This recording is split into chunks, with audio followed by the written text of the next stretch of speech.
Hi, welcome back to Heretic Owl Tarot. My name is Liz, and I will be guiding you on this journey today. So this time around, we're going to be using the Guardian of the Night Tarot, and then Spirit of the Animals. So they both kind of have like animal vibes to them, which is kind of cool. Anyway, I don't really have much else to add to that. I hope you're all doing well.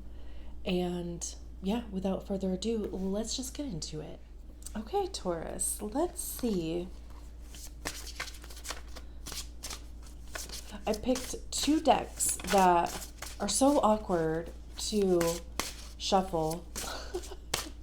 You might just see cards flying everywhere at some point. But let's get an oracle card. There you go. Let's get an oracle card for you for the overall vibe.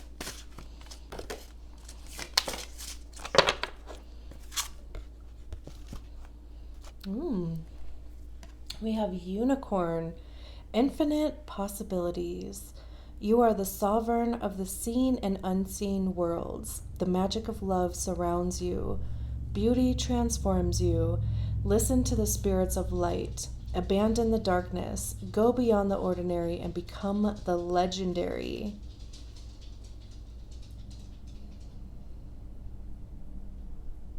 Amazing. Love the butterflies on there too. You know, like butterflies are about transformation, going from one thing to another or changing from one thing to another. Jupiter is in Taurus right now too for the next year. So, you know, if that's your first house, like if Taurus is your first house, then, you know, there could be big transformations going on like within yourself and your identity or how you know, like express yourself to the world. Because the first house is all about the self. Obviously, if you're not a Taurus rising and you're a Taurus sun, then it would depend on wherever Taurus is for you. Like I'm a Taurus sun and Taurus is my 11th house. So let's get some tarot cards for you. We have the Emperor. Yeah, go beyond the ordinary and become the legendary. We have the Chariot. We have the Page of Swords. It's kind of interesting that both of these cards kind of look, it looks like they are looking at the Emperor. That is too many. We have the Page of Cups. This kind of feels like the magic of love surrounds you.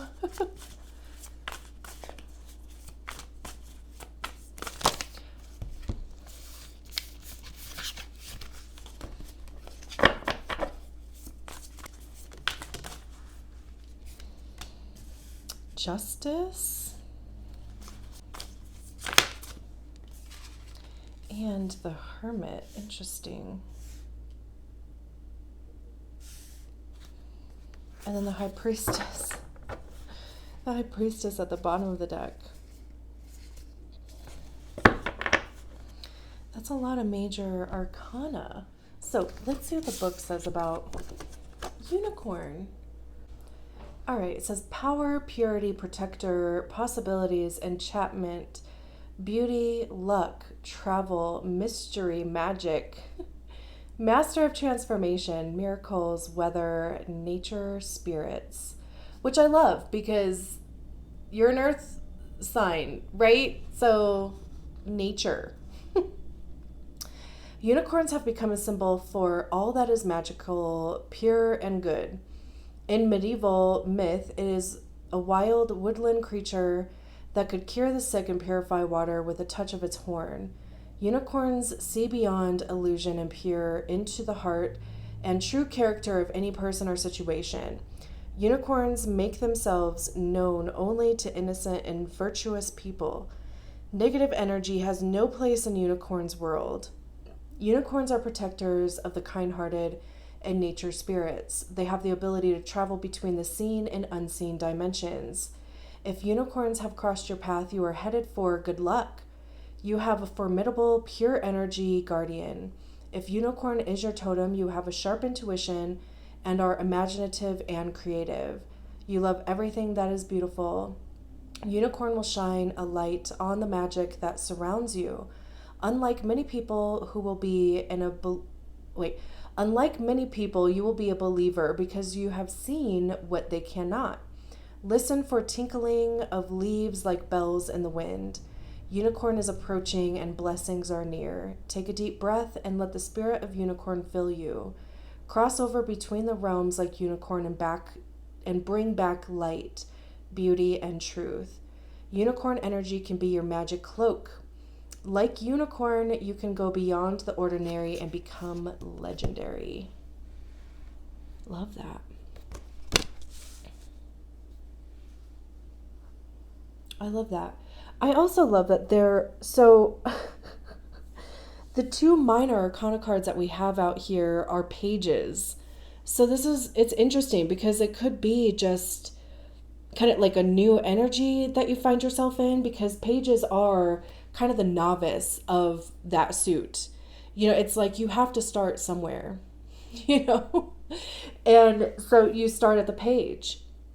And pages are usually very curious. They're very adventurous, like open-minded. Anyway, we're kind of getting a little bit ahead of ourselves, but I just kind of thought that was funny. But like I said, we do have a lot of major arcana out here. So there's definitely, like bigger things happening. Like, the minor arcana cards, it's like when we are going through the motion or the energy of that suit, right? The minor or the major arcana cards, like we can recognize that energy in our lives. Like that's the stuff that's like actually happening. So we start with the Emperor, which is the card of Aries. It's a fire card. It's ruled by Mars. I can't remember where Mars is right now. Is it in Leo? Or did it move to... Who's after Leo? Virgo? I can't remember. So maybe it doesn't matter. But the Emperor, like I said, go beyond ordinary and become legendary. That is very kind of like Emperor vibe. Like Emperor is an authority figure. There's, a confidence to the Emperor. Wisdom, of course, too, because there is the owl. And owls are all about wisdom. There's a bit of like law and order that comes with the Emperor also. But it's like being tough but fair. So, the Emperor could be you. It could be somebody else in your life. Like you could be,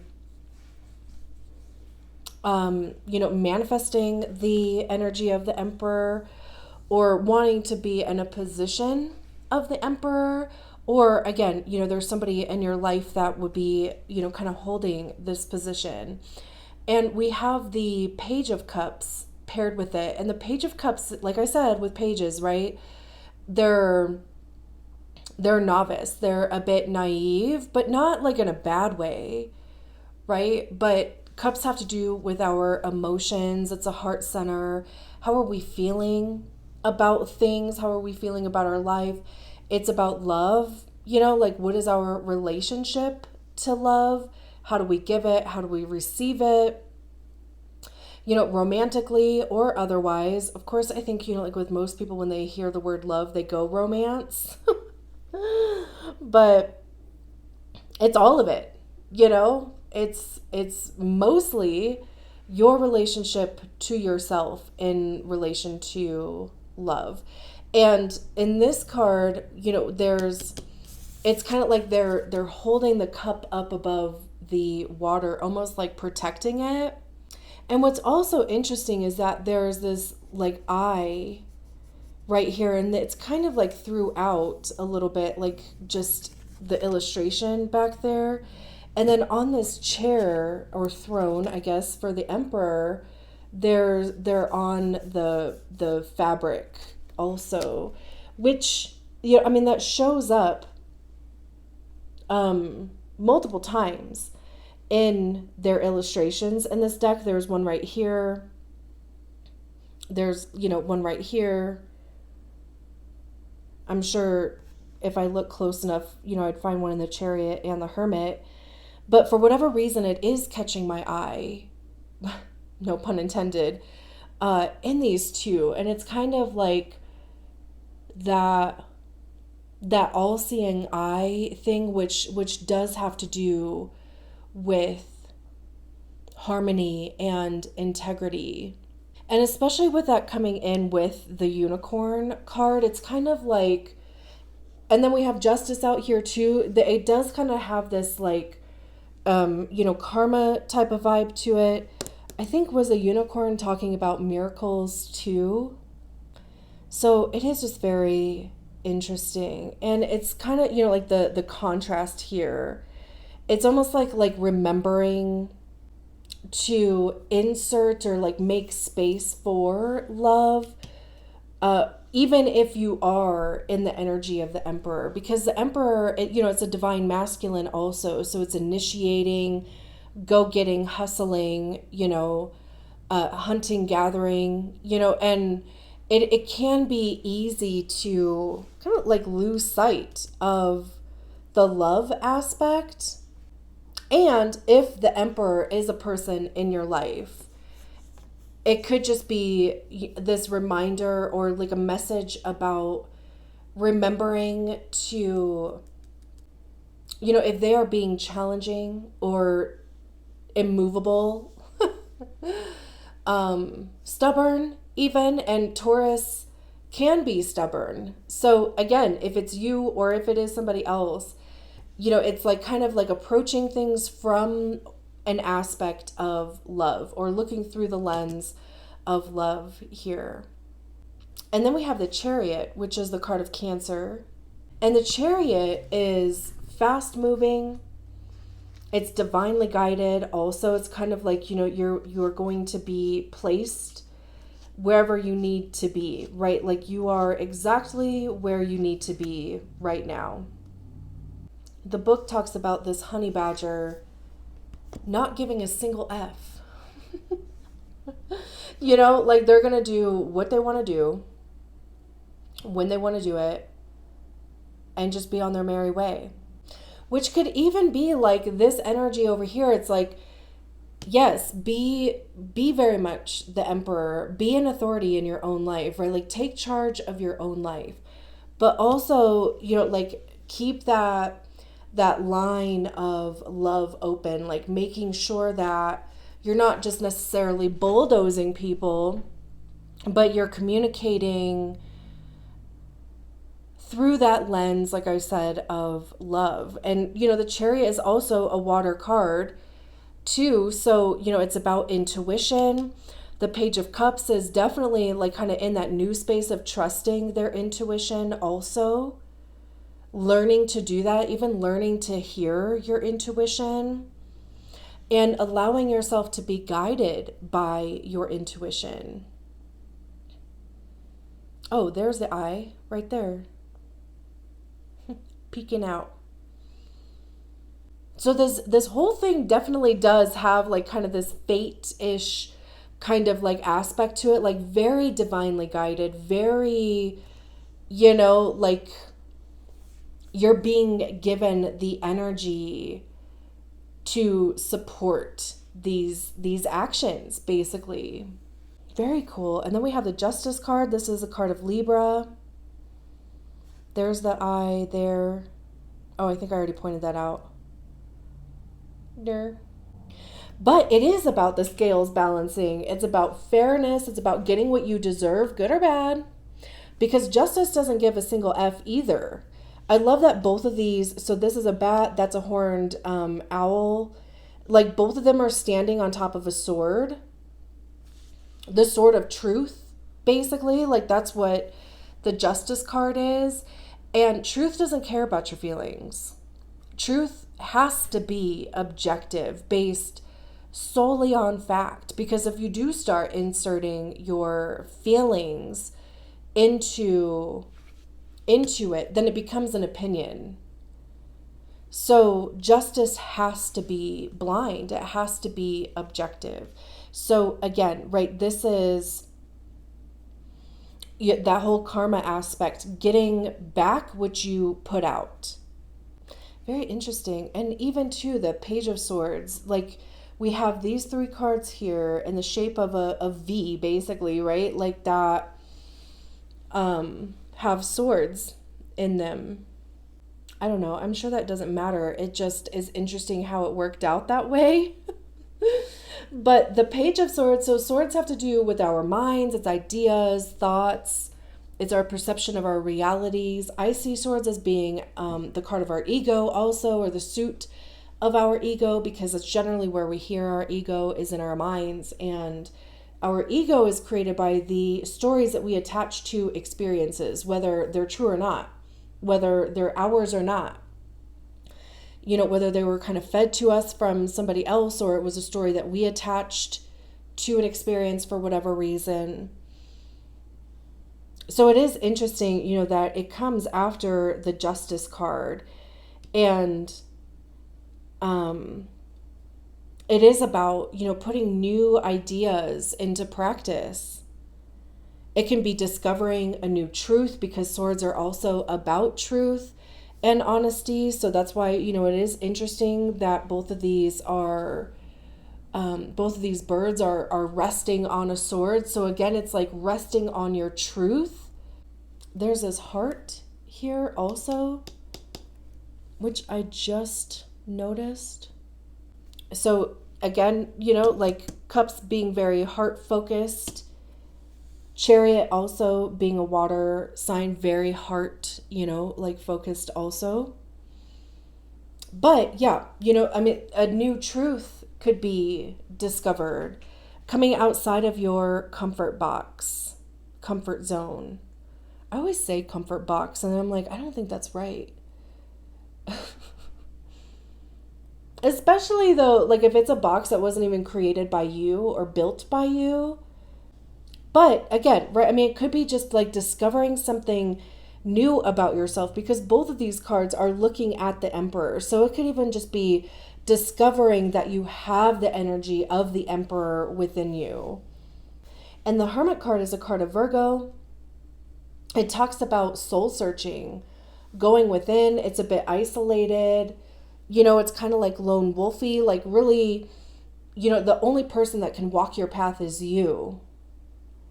Right? Like you're the only person that has any control over your path, you know, whether you're on it or off it or stay on it or veer, you know, like it's literally unique to you.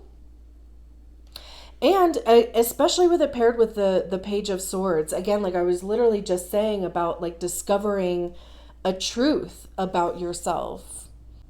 Because also with the Hermit card, it's like getting quiet enough to hear those things.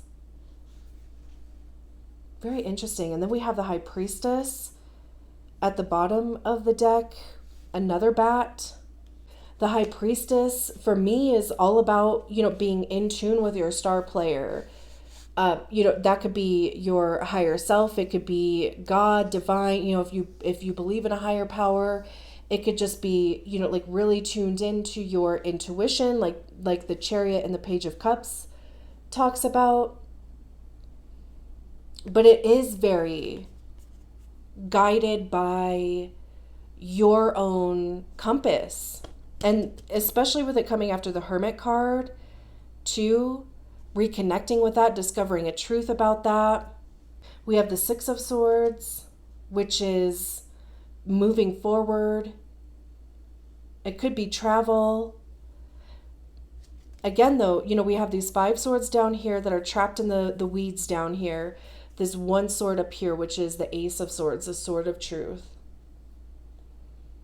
A lot of truth stuff, you know, like coming out in this reading, which is very interesting. There's that eye again. The Knight of Wands. I mean, we could keep going.